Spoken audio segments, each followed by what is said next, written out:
Flick on the safety. Flick off the juice. Then you can pull the power pack loose. Pop out the bolt. Unhook the grip. Put pressure on the barrel and out it will slip. Remove the coils and scour them clean. Then wipe the auspex till you've made it gleam. Oil the rails. Turn the screws. Then run your fingers over the grooves. Only after you've scrubbed every piece, part and grain, can you throw your hands in reverse and put it together again. The old rhyme went through my head, the way it always did when I took apart a weapon.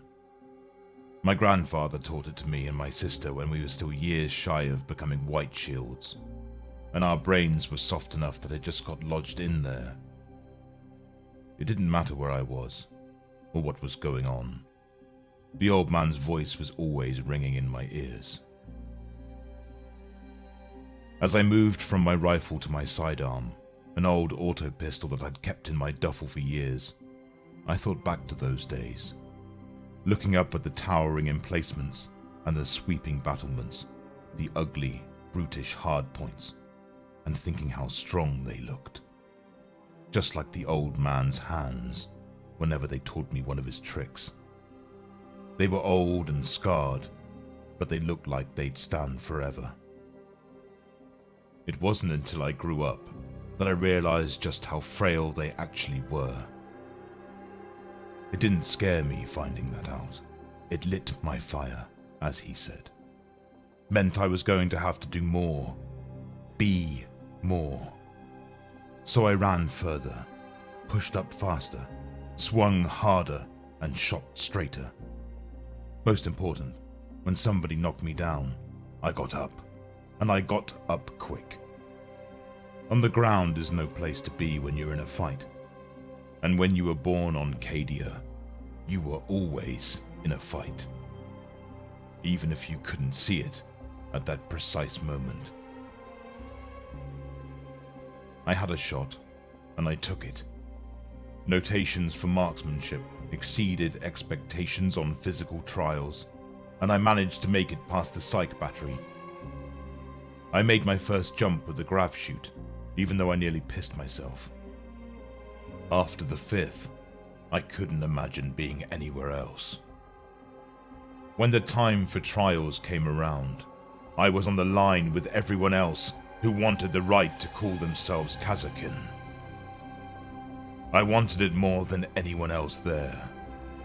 Wanting something doesn't mean you get it though, and that's a bitter bite to take. I didn't wash out.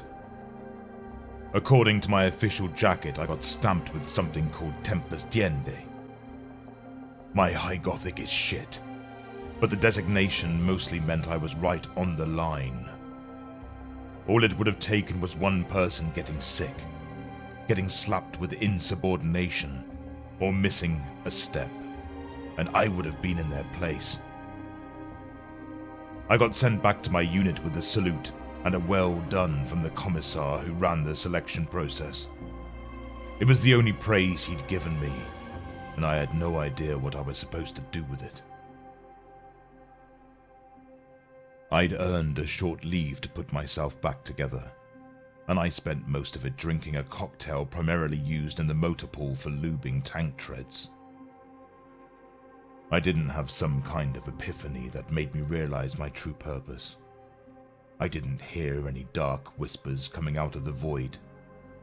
I just drank till I puked, slept until I couldn't anymore, then picked myself up and got back on the firing line. There was still work to do. I got promoted, then promoted again. Not because I was the best there, or because I had some special insight, but because I knew how to show my troops how to do something. Sometimes I only had to show them once, and sometimes I had to go through it a half a dozen times, but they always got it in the end. When part of my regiment got sent off-world to offer airborne support to a world that had been hit by a rock, we were all too happy for the chance to fly. Even after an engine malfunction that led to a crash landing where we found ourselves in hostile territory surrounded by hordes of greenskins, we still had a job to do. Our V-birds made it in one piece, as did most of our jump gear, and we were good to go. I made a dozen air assaults on that posting. Every one of them passed speed freaks juiced out of their minds on going fast, with my team following along behind like raptors on the hunt. I picked up 2 commendations and a dozen scars, and the hordes charged to fill the world broke. There were still orcs. There would probably always be orcs now, but we'd helped hammer them back underground for the time being. I was in the med center when the message came about the assault on Cadian. All able-bodied troopers were being recalled. I tried to go with, and the captain told me if I could get out of the cot and walk to the bird under my own power, that I was free to ride with them to the fight. I made it to my feet, and out into the plaza. I had 1 step to go before my legs gave out, and I crumpled.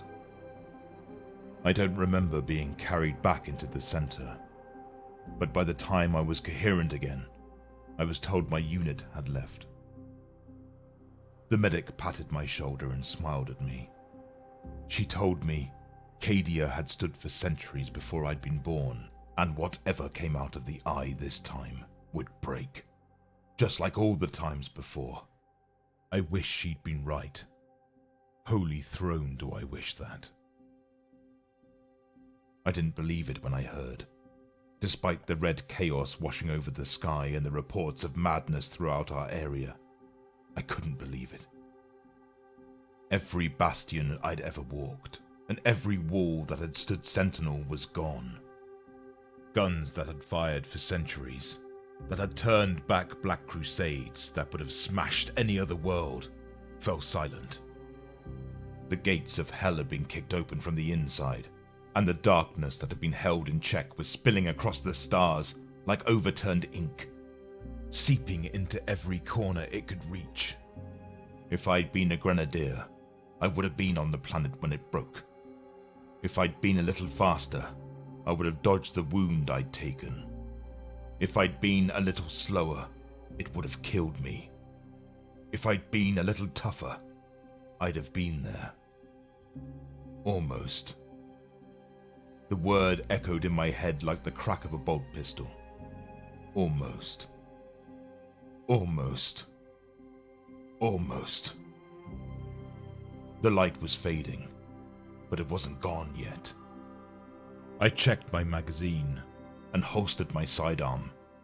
I slapped the power pack back into my rifle and slung it over my shoulder. Transport was leaving in half an hour, and I had a berth to fill.